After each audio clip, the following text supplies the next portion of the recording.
நமஸ்காரம். உங்கள் அன்பிற்கும் அபிமானத்துக்கும் வித்யாபுத்திரன் விஜயராஜா குளத்தூர்லேருந்து பேசுகிறேன். இது என்னுடைய 196வது வீடியோ நம்ம பார்க்குறோம். அதில் இப்போ தசமகா வித்யாவில் இது வரைக்கும் நம்ம காளி பார்த்தாச்சு, தாரா பார்த்தாச்சு, திரிபுர சுந்தரி பார்த்தாச்சு, புவனேஸ்வரி பார்த்தாச்சு. இதெல்லாம் கிழமைகளில் வந்துடுறது. இன்றைக்கி பார்க்கக்கூடிய வித்யா 5வது வித்யா திரிபுர பைரவின்னு இருக்குது. இந்த திரிபுர பைரவிக்கும் பாலாம்பிகைக்கும் வித்தியாசமே இருக்காது பார்க்குறதுக்கு. பாலாம்பிகை சின்ன பொண்ணாக காமிச்சிருப்பா, திரிபுர சுந்தரி திரிபுர பைரவி கொஞ்சம் வயசானவளாக காமிச்சிருப்பா. அதே மாதிரி தான் ஒரு கையில் அக்ஷமாலையும் ஒரு கையில் புஸ்தகம் வச்சுட்டுருப்பா. வர அபயம் முன்கையில் இருக்கும். இதுதான் திரிபுர பைரவியோட தோற்றம். இவளுக்கு அங்கே மெயினாக கூட நார்த் இந்தியாவில் தான் இருக்குது. வாரணாசியில் இருக்குது இவளுக்கு கோவில். அதே மாதிரி காமாக்கியாவில் இருக்குது. திரிபுர பைரவிக்கு தனியாகவே கோவிலே இருக்குது. இதில் காமாக்கியால் அஸ்ஸாமில் குவஹாத்தியில் இருக்குது. ஸோ இந்த தேவதையை நாளில் நம்ம திங்கக்கிழமை டு ஞாயிற்றுக்கிழமை அதில் வராது. இது இப்போ தசமகாப்தியா 10 இருந்தாலும் 7 நாட்களில் வரும்போது இதுவாக வரமாட்டாள். ஸோ லக்னம் வரும்போது இவள் தனியாக பூஜைலாம் அந்த 3 தேவதை விட்டு போயிடும். அதில் இந்த நாள் கணக்கில் எடுக்கும்போது திரிபுர பைரவி, சின்னமஸ்தா, தூமவதி இவ 3 பேருமே ரொம்ப பராக்கிரம் முடிஞ்ச இது தேவதைகள். நல்லா புரிஞ்சுங்க. திரிபுர பைரவி, சின்னமஸ்தா, தூமவதி இவ 3 பேருமே very very very very powerful. இவா ஸோ சாதாரணமாக சௌமியமான இவான்னு சொல்ல முடியாது. இப்போ அவருடைய தோற்றம் அமைக்கிற பாருங்க. இப்படிதான் இருக்காவ.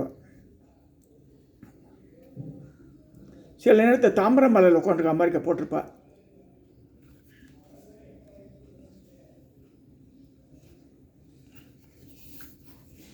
தாமரை மலையில் இவ வீட்டிருக்க மாதிரி இருக்குது.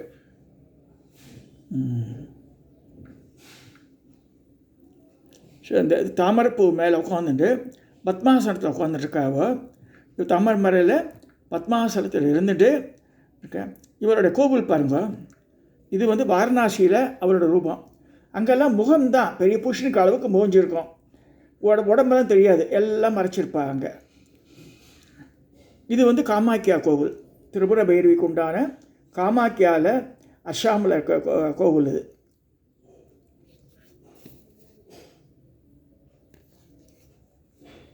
இன்னொரு ரூபம், நம்மளுடைய ரூபம். இது வட இந்திய பாணிய இது ஓவியம். அவளுடைய யந்திரம் திரிபுர பைரவியோட யந்திரம். நடுவில் முக்கோணம் இருக்குது. அதுக்குள்ளே சின்ன முக்கோணம் போட்டிருக்கேன். ஒரு டாட்டு, 8 தாமரை, 4 வாசப்படி.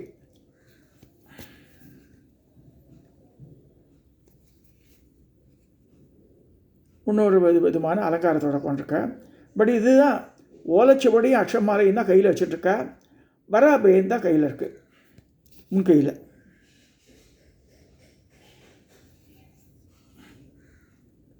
இது இன்னொரு தோற்றம்.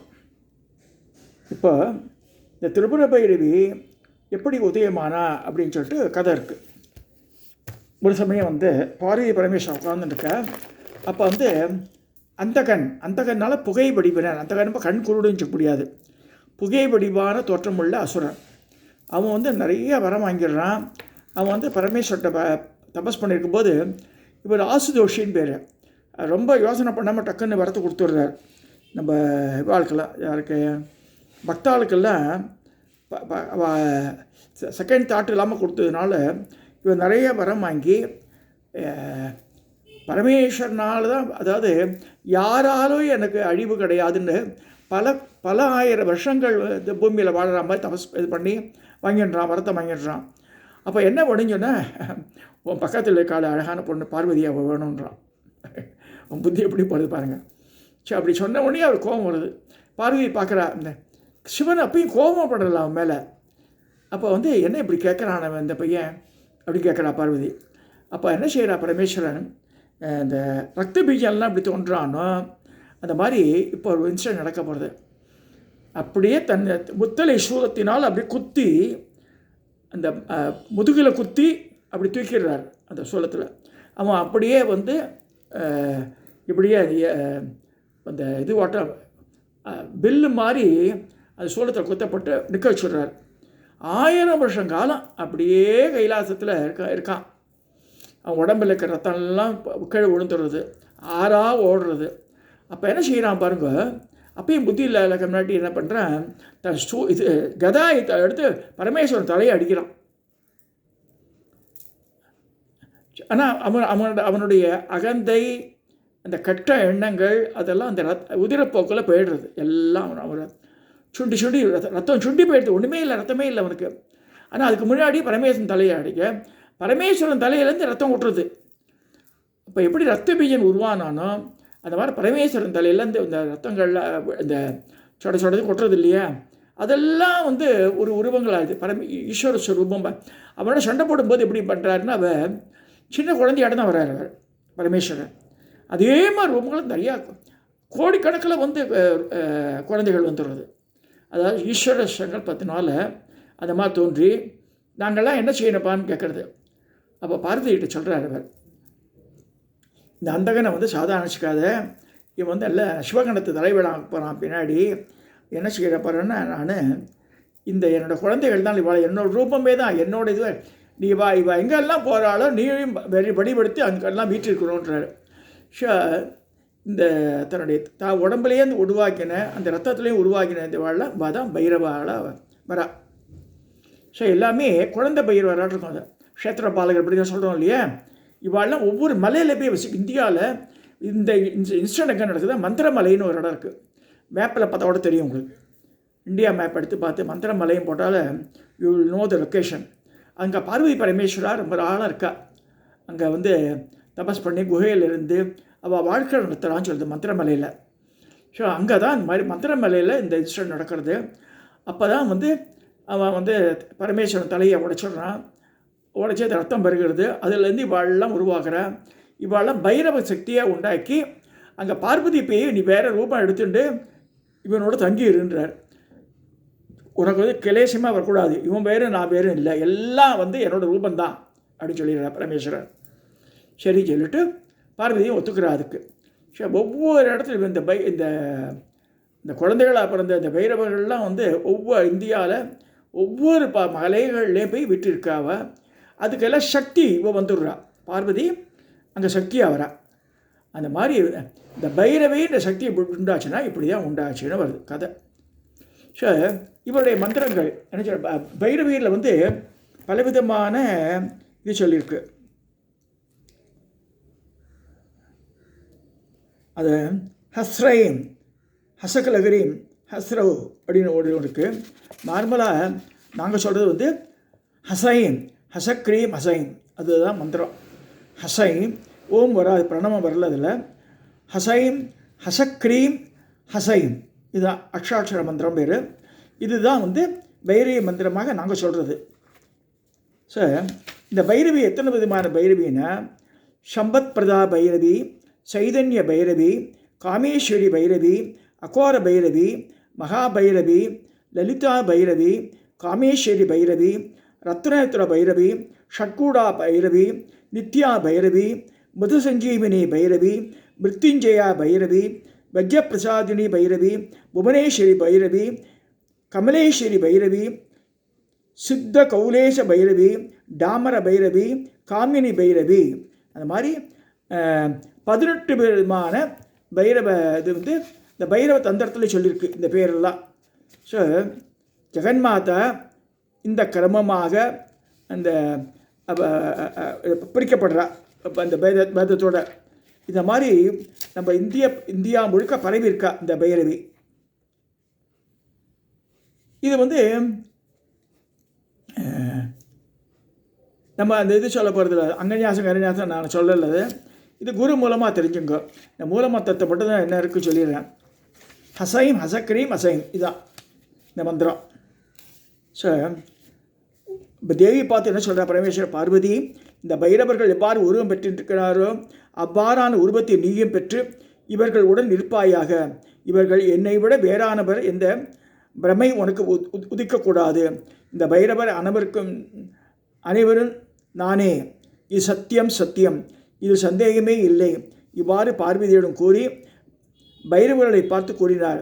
பைரவர்களே, இவள் இமயமலை அரசன் புத்திரி பார்வதி. இவள் கருநிறம் பெற்றிருப்பதால் காளி என்று அழைக்கப்படுகிறாள். இவளை நான் குப்பியமாய் வைத்திருப்பதால் குக்கியா எனப்படுகிறாள். காளி என்பது இவள் பெயர். இவள் இந்த ரூபத்தை விட்டுவிட்டு பைரவி ஆக்குதி கொண்டு உங்கள் சக்திகளாக திகழ்வாள். இவளை 60 ஆண்டு காலம் தவம் புரிந்து 22 அக்ஷரங்கள் கொண்ட இவளுடைய மூலமந்திரத்தை உபாசியுங்கள். இவள் உங்களுடைய சக்திகளாக ஆவார் அப்படின்னு சொல்கிறார். இதை கேட்டு பைரவர்கள் குரோதன் முதலான பெயர்களை தங்களுக்கு வைத்து கொண்டு தவம் புரிந்தனர். பரமனின் ஆக்ஞையால் தேவியும் பைரவிகளாகி அவரது சக்தியாக இருந்தார். அந்தந்த பைரவர்களின் முகம், வர்ணம், ஆயுதம் இவளை தாங்கியும் திகழ்ந்தார். இதை சிறப்பாய் தேவி சப்தசதி சொல்கிறதுன்னு சொல்லியிருக்கார். அந்த ஸ்லோகம் நான் படிக்கலை. இந்த பைரவின்றவ எப்படி இருப்பா அதுதான் நம்ம தெரிஞ்சுக்கணும், வேறு ஒன்றும் இல்லை. இதில் இந்த தசமகா வித்தியத்தில் பைரவி வித்தை 5வது வித்தியாகும். இவன் இந்த ஸ்ரீ பைரவி பிரகிருதி, ஸ்ரீ படுக பைரவர் புருஷன். இவருடைய காயத்ரி க்ளீம் திரிபுரா தேவி வித்மகே காமேஸ்வரி தீமகி தன்னோ க்ளின்ன பிரச்சோதயாத். சாரதா திலகத்தில் காயத்ரி சொல்லியிருக்கு. திருப்பியும் படிக்கிறேன்.